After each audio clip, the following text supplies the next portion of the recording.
Kazeem Mutiu. I'm the co-founder and network security specialist at DGCC. Today, we will be exploring securing API in a zero trust network environment and how API fit in zero trust and the challenges of keeping them secure without slowing them down. So, as I said, who am I? Kazeem Mutiu. I'm a network security, cybersecurity, network automation, cloud, and AI engineer.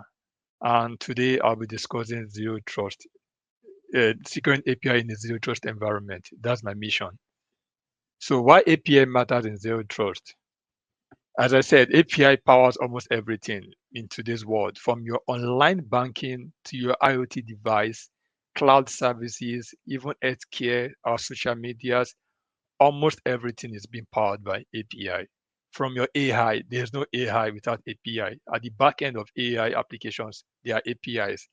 And the Gartner 2021 report predicts that API abuse will be the most common attack vector in the nearest future, which is already now. Now, most of the common attack vector we are seeing nowadays is around API. And if API are this very important, why are we not prioritizing the security of it? And today I'll be discussing API security and yeah, zero trust principle apply to API. As we all know earlier from now, what zero trust is, and zero trust in cybersecurity means that zero trust in cybersecurity follows three principles or three basic principles. Principle one is never trust, always verify. This implies that every API calls must be authenticated. For you to implement zero trust with API, it means every call you're being made to your API must be fully authenticated, which includes authenticating the users that are trying to call your API using any of the authentication mechanisms like MTLS, OAuth 2.0, API keys, and so on. It also include never trust, always verify. Also include verifying that the input being passed into your APIs are the actually expected input, which is more like input sanitization to avoid malicious injection of input into your API. So principle one of zero trust apply that never trust, always verify every API calls and every API parameters being passed into your API. Least privilege access. API should do only what is needed. This implies that every API call or API user, systems or device should be applied the principle of least privilege in the sense that you are only allowed to permit or to implement what you are only required to do. So if an API user is only required to read from a database or a read from a data, it should only be permitted to do the read only and not permitted read and write if only require read. So zero trust principle of least privilege must also be applied to API to ensure that every API system, device, or users can only perform action based on the principle of least privilege. Continuous verification. Monitor behavior across time, not just at login. So this implies that after authenticating an API call or API user or API system, and you have allowed or given the user permission based on principle of least privilege, you must continuously verify and review actions being performed by the user. So this implies that, for example, now if a user or a tool being compromised is allowed to like authenticated, or let's say the user the tool is using API keys and it was able to authenticate and log in. Continuous verification can be used to detect if there's a deviance or there's a change in the behavior of the user compared to the previous history or previous activities of the user. So with continuous verifications, if continuous verification is applied to API using the principle of least privilege, we can easily detect a deviance or change in pattern of an API user or call. And in these scenarios of continuous verification, we can leverage machine learning or AI to review or to have a more of like a benchmark of these are the activities or this is the expected activity based on previous activities being performed by an API call or API user, and a change to that pattern should be flagged or be flagged for an anomaly. So these are the three zero trust principles and how it's applied to API. Core API security controls. So API security, there are three controls, four core controls which I'll propose for in my zero trust methodology. First one is authentication. Who is calling the API? So authentication applies that for every user's calling or using the API, they must be thoroughly and strictly authenticated. And we can do this by using tools like API keys, OAuth 2.0, mutual TLS as MTLS, JWT, that's JSON Web Token, and some other authentication mechanism. Authentication ensures that for every user's calling or accessing accessing our API, they must be strictly authenticated. Authorization. After a user has been authenticated, they need to be authorized. This implies that what they can do. Authorization, you can use tools like rollback access control. We can use ABAC, that's attribute access control, or zero trust policies to ensure that users authenticated to our APIs are only authorized to do what they need based on the principle of least privilege I said earlier on. And the next is encryption. Our calls stay confidential. After a user is authenticated, authorized, the communication must also be authenticated even during while the data is being transmitted and why the data is at rest. That is during data transit and at rest. The communication must remain must remain encrypted to avoid a malicious actor running a man-in-the-middle attack and listening and downloading our data. So encryption must also be applied as one of the API security controls. While the last is monitoring. Monitoring involves logging, anomaly detection, and behavior analysis. Monitoring is one of the very important API security controls, and in most of environments which I've kind of interacted with, my observation is that the monitoring is the least invested in. Yeah, most environments usually have the authentication. Most people, most API you have used recently have usually API keys. Yeah, they're authorized with your API keys. You are only restricted to what you are allowed to do. Encryption is kind of bad. Some have encryption. I've used a couple of API that are on HTTP, which is like more like not encrypted. So encryption and monitoring are very important API security controls. And in today's world, I've observed that they are the least kind of invested. They receive the least investment, and these are very important API security controls which should be like focused on, not treated as like, oh, if you have authentication and authorization, we do not require monitoring. Monitoring is very important in case the API keys or API access is compromised. With monitoring and leveraging AI, you can detect a deviance or you can detect a breach at the earliest before a full data compromise. Choosing the right API authentication. As I said earlier on in my previous slide, authentication is one of the most invested API security control.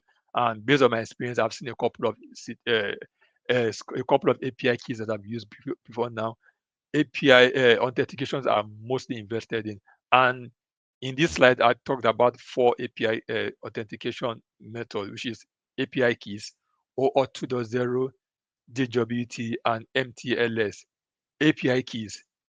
API keys is the most common and the most used means of authentication on API because it is simple to implement. API keys are very simple to implement, so that's why they are most common and they are very ideal for simple application.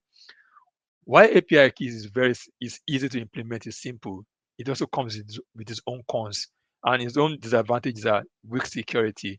API keys are very simple to implement, and because in most scenarios you have a string of, it might be 16 character or 20 character attached at the end of your API URL or API string, and because of this, they have they have weak security, because if an attacker or a threat actor can intercept your API communication, they can have access to your API keys and they can replay it and reuse this. So API keys, very easy to implement. They have weak security. And also one of the disadvantages of API keys is easily shared.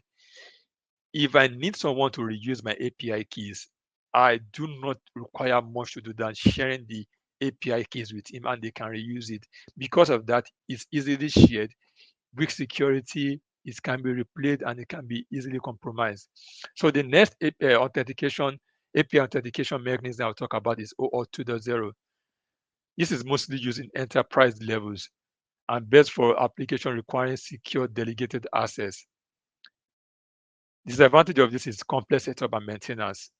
For those very conversant with OAuth 2.0 setup, is kind of cumbersome because you need to set up an IDP and some other component which you need to set up and integrate into your API environment, which makes it kind of complex to set up and also maintain.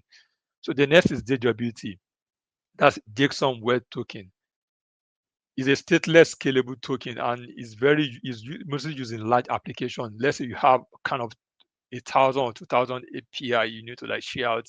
JWT is one of the best method of doing this because it's stateless. The server does not need to store the token. Once the token is shared, the server does not need to have a copy or store a copy of the token. So that's why it made it very useful for large application, or if you have large a set of API you need to share out. Why the difficulty of this is that, or disadvantage of using the WT is difficult to revoke compromised token because the server does not store or have a copy of the token. It's stateless. So it means that it is difficult to revoke compromised token. Let's say if you share tokens for some applications and you observe in the future that these tokens have been kind of is compromised, to revoke it is kind of difficult with JWT because of its stateless nature. So the next is the MTLS, which in my own view is one of the most secure form of API authentication. Yeah, so it requires having strong mutual identity verification, which means that both the server and the client, that is API server and the API client or endpoint, need to like mutually authenticate themselves via client and server certificates. And with MTLS by default, your medium is secured. Like communication is on HTTPS because of the initial certificate exchange, and the communication also requires the certificate to like continuously verify each other. The issue or disadvantage of MTLS is the certificate management overhead. Imagine an environment having 1,000 APIs and you need to like manage, or having tens of thousands API and you need to manage certificates for each API server and endpoint. The certificate overhead is one of the big issue because you need to manage, and you also need to manage revocation lists and some other things for the certificate. Yes, in my last conversation or in my during the presentation, some people talk about PQC and post-quantum cryptography, and how does it involve MTLS. So my assumption is, if I'm moving to post quantum cryptography, then you have to move to you have to use the replicable certificate for your MTLS communication. So my question in this slide is, which trade-off fits your environment in this API authentication method I mentioned? Is the API keys that is very simple to implement? You do not require, very simple to implement, but comes with its own weak security and its own risk of replay attack. Or 2.0, very good for enterprise level delegation, but very complex to set up. Yes, once you set it up, but it's complex to set up, and you also have to think about the maintenance. Or JWT, stateless, very good with for a large application, same as API keys, but it's very difficult to revoke compromised tokens. If a token is compromised, it's difficult to revoke it because of the stateless nature of the token. Or MTLS, strong mutual identity because of the certificate verification between the server and the client, but comes with its own certificate management overhead. So my question in this slide is, which trade-off fits your environment, or which trade-off will you prefer? The API key, easy to implement, or the MTLS with its own certificate management overhead? Then I talk about a case study of an API breach. So recently, there's a case study, T-Mobile 2023 API breach, which exposed 37 million customer data. The issue here is API exploited without sufficient access control. Attackers or threat actors were able to access customer PII data, which includes their name, email address, phone number, billing address, date of birth, and some other details. The consequence of this to T-Mobile was reputational damage, regulatory fine, legal and some other issues, customer erosion. Yeah, if there's a cyber attack, it also comes with the customer erosion and customer reputational damage. How this tie to zero trust? If continuous verification is implemented, strict API authorization and granular monitoring have been enforced, attackers' ability to extract masked customer data would have been contained. So I gave a scenario of our initial scenario of zero trust, of never trust, always verify. If continuous verification was implemented, like there's a mechanism to continuously verify or review how APIs are being used. So in this scenario, if there's a continuous verification, it would have been easier for the for the tool to like see that, oh, there's a deviation in how this API is being used in previous scenario to how it is being used now. If if continuous verification have been implemented, whereby as the API is being called, like let's say for every 10 call or every few milliseconds, there's a continuous verification. There's a requirement to revalidate the API calls. The attack might have been thwarted or stopped at an earlier stage.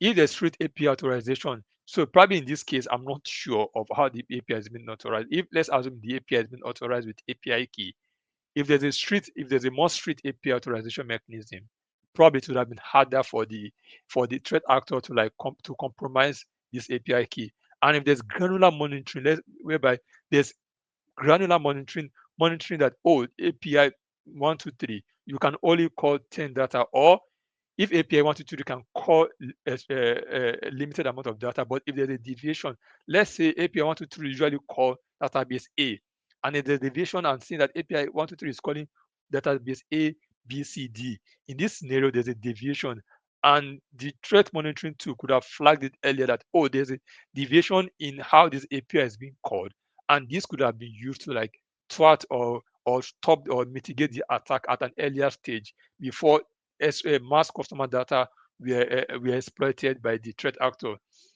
When you think about your environment or your current environment, which area poses the biggest risk if abused? Is it the API security, access control, or detection and response? Zero Trust API workflow. So in this slide, I talked about a brief Zero Trust API workflow. So in this workflow, you start with client being authenticated. So your client can be your API client authenticated using any of your preferred authentication mechanism that suit your environment or your environment and that suit the skill set of what you have. After the client is being authenticated, the client is issued a short-lived temporary token. So after authentication, the client is issued a short-lived temporary token. Then move to an API gateway, validate token on every call. There's an API gateway in between the API client and the API server. The API gateway validate this short-lived token, and once the expiry or timeline of the token have elapsed, the API gateway disapprove or disvalidate subsequent API call. So next, after the API gateway validate token on every call, then you enforce principle of least privilege policy per request. After you authenticate the client, you issue the short-lived token, then the API gateway validate token on every call. Then the next is you enforce the principle of least privilege per request, whereby for every request being made by the API client, the principle of least privilege is enforced on it to ensure that the client can only perform tasks or activities that it is configured or implemented to apply to perform using the principle of least privilege. And lastly is log activity and flag anomalies for response. Even when the API client is authenticated and the principle of least privilege is already applied, every activity being performed by the API needs to be logged and documented. And also, as it is being logged, it needs to be continuously reviewed in case there's a deviation in the API call activity. Challenges and trades-off of zero trust. Yes, zero trust is a nice thing to have, and in most scenario, most of the things I've heard is that, yeah, zero trust, zero trust, zero trust, but it comes with its own challenges. The challenges is more of like strict zero trust usually leads to overhead.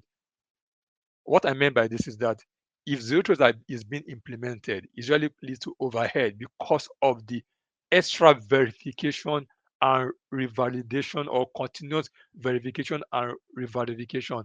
And in high latency environment, this usually leads to big issue, because in critical high frequency trading environment or healthcare monitoring or IoT device, this continuous verification and revalidation usually had more of like a milliseconds per request.